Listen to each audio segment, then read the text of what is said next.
Welcome to MOOCs on Introduction to Sociology 2, and today we will be talking about types of societies. Before actually understanding the various kinds of societies, let us now understand what is a society, what are the basic characteristic features of a society. Well, society basically it originated from the Latin word socius, which means association, togetherness or collective life. I mean, it is a place where people live together, they form association and they live in a collective life.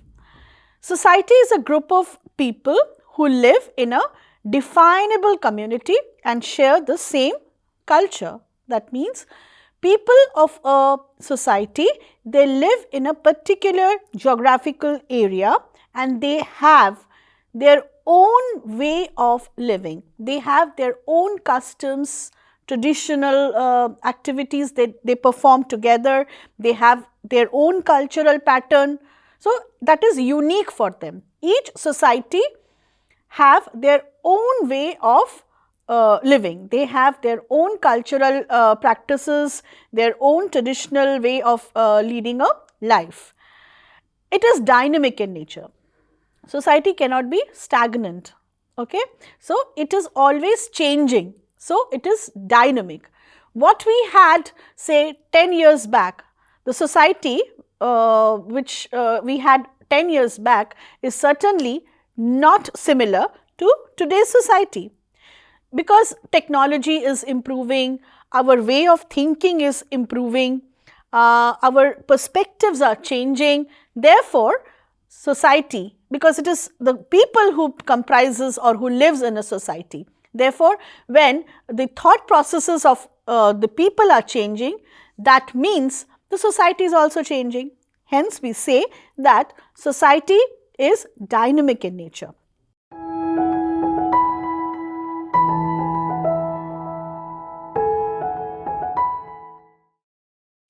Permanency is another important characteristics of a society. We form a society in which we have our customs and traditions, as we have said, but it might happen that a person moves out from that society for some work, or the person moves out to some other society for some personal reason. However, the society which this person leaves and go will be there. It will not change, or it will not vanish. It is permanent. Therefore, once a society is formed, maybe its nature may change, its characteristic features may change, but that society will be there on a permanent basis. Hence, permanency is a very important characteristic of any society. Collaboration is fundamental to the development of a society. However, cooperation and conflict coexist in a civilization that is strong and well developed. Well, in a societal milieu, the people, we live together. We cannot live without each other's cooperation, without each other's help, because as we know that society is a web of relationship. People live together and they have some kind of relationship between themselves. So, to live in a society, these collaborations are very important. However, collaborations are important, but conflicts also exist in these societies. It might happen that every person is unique. Everyone has their own perspective, their own way of looking at things. So, we might have clashes. We might have cognition, or our perspectives may be different. So, in that case, conflicts may occur, but at the same time, cooperation and collaborations are also a very important element of any society. Societies can be homogeneous or it can be heterogeneous in nature. That means people might be following the same cultural pattern, they might be having same taboos, beliefs, which is very common in a rural or in a tribal community. So, these communities are basically homogeneous in nature.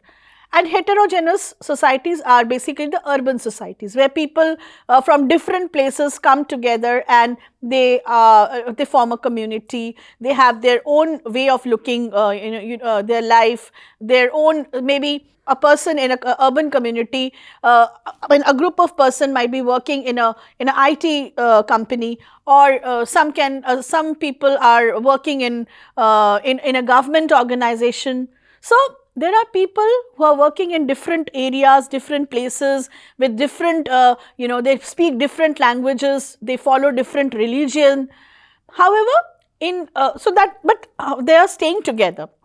So, that makes a heterogeneous community. But the homogeneous communities are those communities where people follow the same kind of life, lifestyle. Their occupations are similar, their way of looking, or the way of life is similar. So, this is the salient features of a society.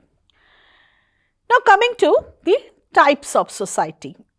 According to societal development, societies can be categorized as pre-industrial societies, industrial societies, and post-industrial societies. And on the basis of the geographical location, we can categorize societies into urban societies, rural societies, and tribal societies. Therefore, on the basis of societal development and geographical locations, we will now try to categorize societies and see the major characteristics of these societies. Let us first take division of society according to societal development.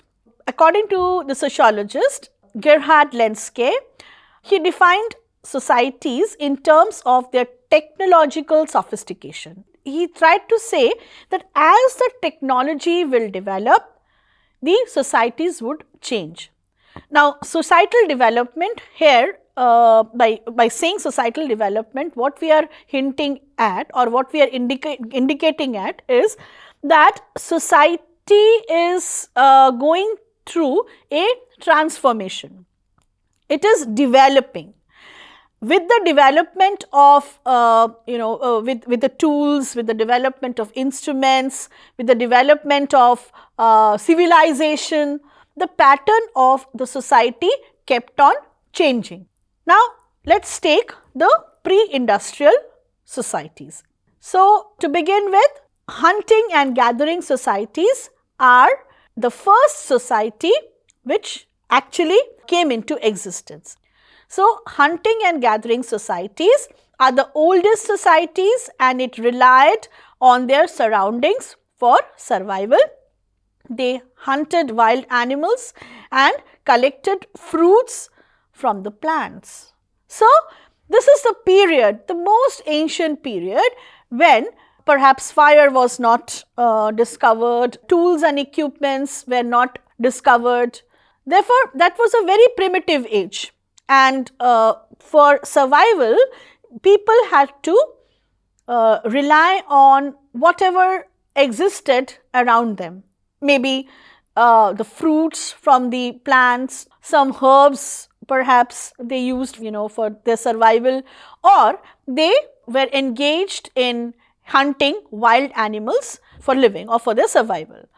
So, when resources became scarce, the group moved to a new area to find sustenance, meaning they were nomadic, which means that once the resources got exhausted, they killed perhaps they killed the entire wild life of a community, or they used all the herbal existence or the floral products that they had, then they had to move to some other place for their sustenance. This goes to prove that the life during the primitive period, it was not stable. The societies were not stable. It was nomadic. It was temporary. These societies were small and they often consisted of very few people. And these societies were egalitarian in nature and the degree of inequality was very low. Yes, because people living together who were engaged in or who survived by this process of hunting and gathering, they were all together. I mean, there was no unequal relationship in these kind of societies. So, this was the most primitive society, the most oldest society, that is the hunting and gathering society. Next, we come to the pastoral societies. Pastoral societies relied on the domestication of animals as a source of survival. Unlike earlier hunters and gatherers who depended entirely on existing resources to stay alive. So, the pastoral groups were able to breed livestock for food, clothing and transportation. So, no more of hunting or no more of killing the animals. They actually learned that they can get lot of benefits by domestication or by breeding the animal. They can have dairy products, they can make clothings, and even the livestock can be or the animals can be used as a mode of transportation.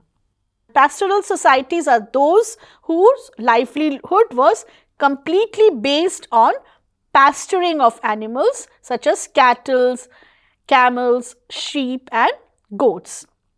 Slowly, they also started cultivating their own plants also, and they no more relied on hunting or gathering of fruits. So, therefore, now their way of living started improving. They got more options. They understood that animals do have a very important position in our life and how, I mean, we can get a lot of benefits by taming them. Now, we come to horticultural societies. These societies were formed in areas where rainfall and other conditions allowed them to grow stable crops and they were able to start permanent settlement. In true sense, the societies became permanent because people started growing their own crops. So, we have seen hunting and gathering, we have seen the pastoral societies, and now the societies, they started growing their own crops, and for which they needed areas which had enough supply of water or rainfall. So, this created more stability in their life. So, horticulture societies came up after the pastoral societies. Now, the revolution, that was the agricultural societies. Now, from the horticultural societies, the people, they gained some knowledge about agriculture, like what crops they started learning about, plantation, tea plantation, about the weather conditions, about, irrigation. Therefore, now they became a little more confident and competent to start their own agricultural activities. Now, slowly the societies started becoming agro-based societies. People learned to rotate the type of crop grown on their field and to reuse waste products such as fertilizers, which led to better harvests and bigger supply of food. People became technologically, whatever technology was needed for, in agriculture, that they started learning. They invented tools for digging, for harvesting. They started using oxen for, for plowing, and similarly many other devices were also invented which were used for agriculture. Human settlements grew into towns and cities, and particularly in regions, which helped them to carry out better trade and commerce. Now, people started living in cities and towns from they had places where they can carry on their business in a better manner. They can the marketing of the goods or the agricultural products that they had, they could market it. They found markets for selling those products. So in this way, this period can be referred as the dawn of the civilization. Without agriculture or without these societies, agricultural or agro-based societies, we cannot even think of surviving. We all need food to survive, and this comes from agriculture. So agricultural societies were definitely a very important milestone or a very important part of our human civilization.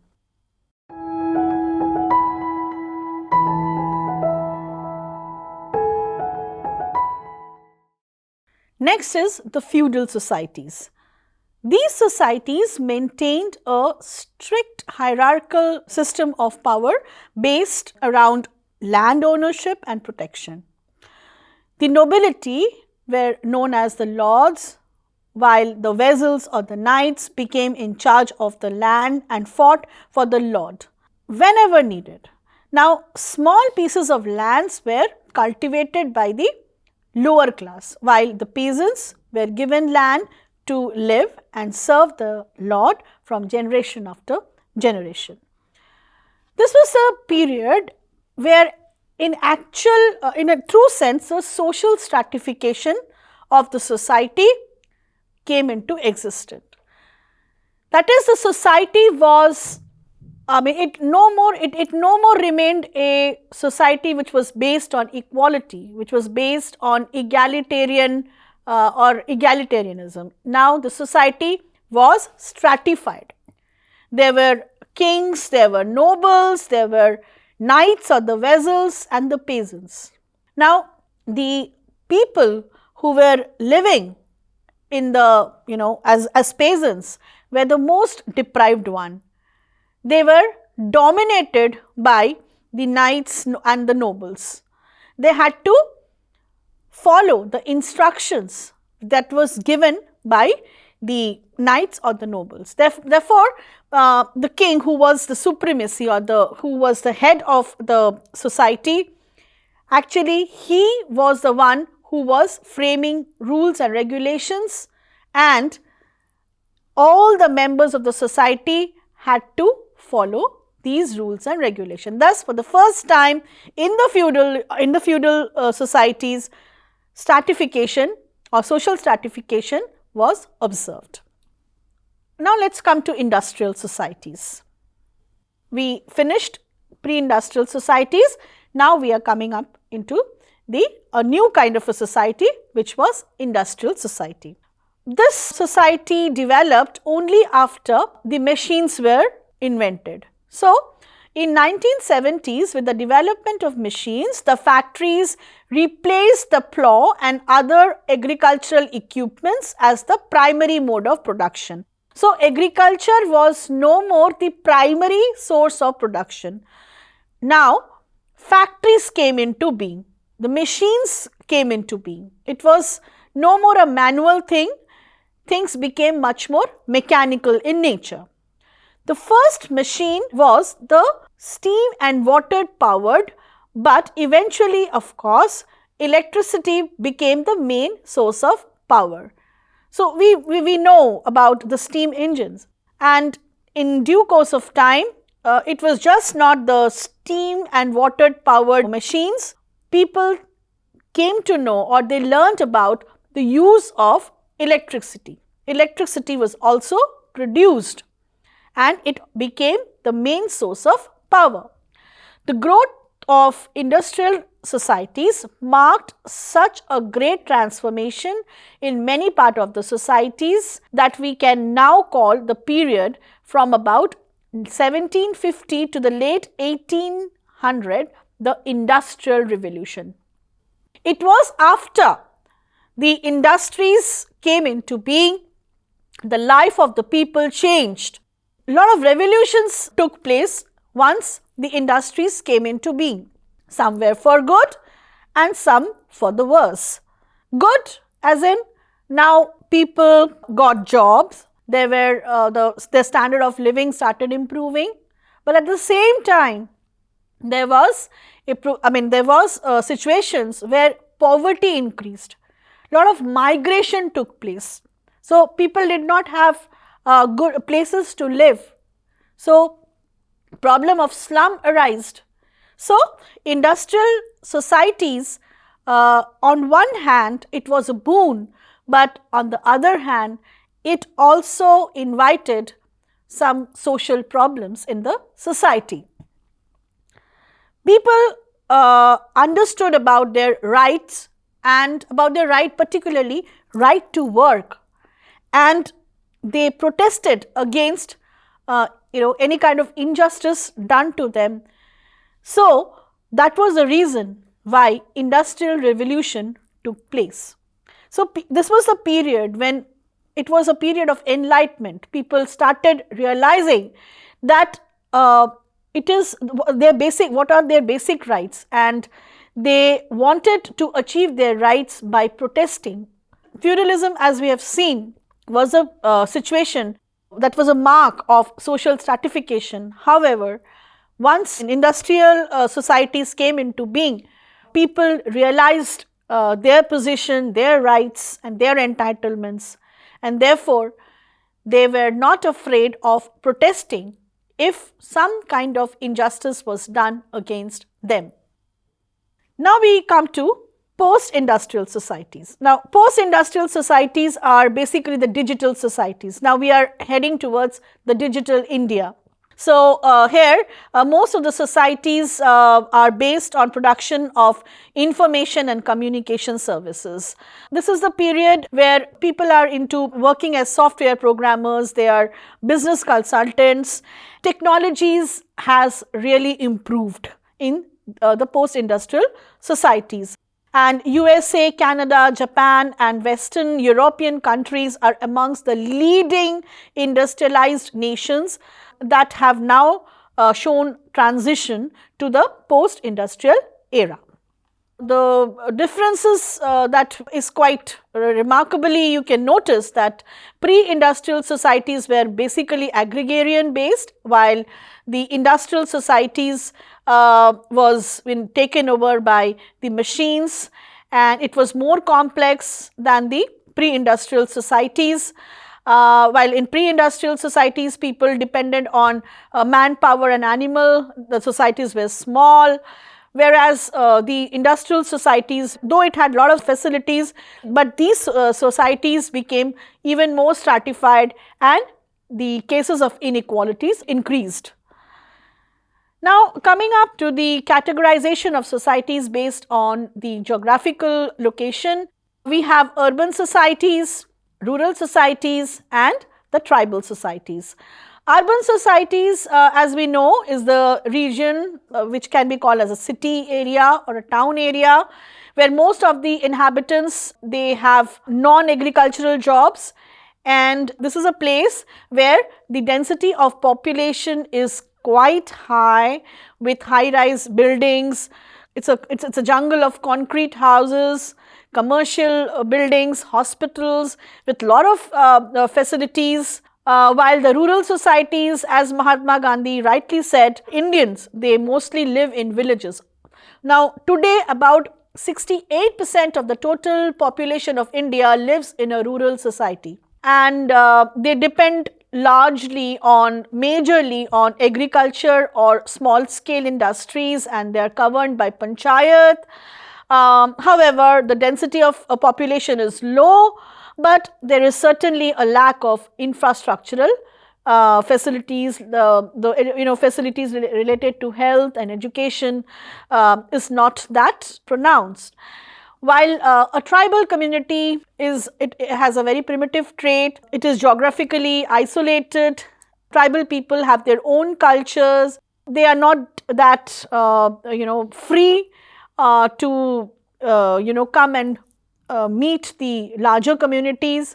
So, they are very shy in nature, they are economically backward, they have their own religious beliefs and customs. While differentiating between an urban and a rural community, we can say that urban areas are they are referred as cities, towns and suburbs, while rural areas are referred as villages. Urban areas have much more developed than the rural areas. However, we do not find much land, or the availability of land is quite less in the urban areas, while the rural areas still a lot of land is available. Urban areas are polluted, while rural areas you can really you can feel the oxygen, the pure oxygen. It is much more pollution free. The density of population is quite high in the urban areas, while the rural areas have lower density of population. Still, we find joint family system in the rural areas, while we find nuclear family system in the urban areas. People are more modern, or the thinking is quite modern in the urban areas, while rural people still believes in superstition, or superstitious ideas are there, and they have their own beliefs and customs and taboos.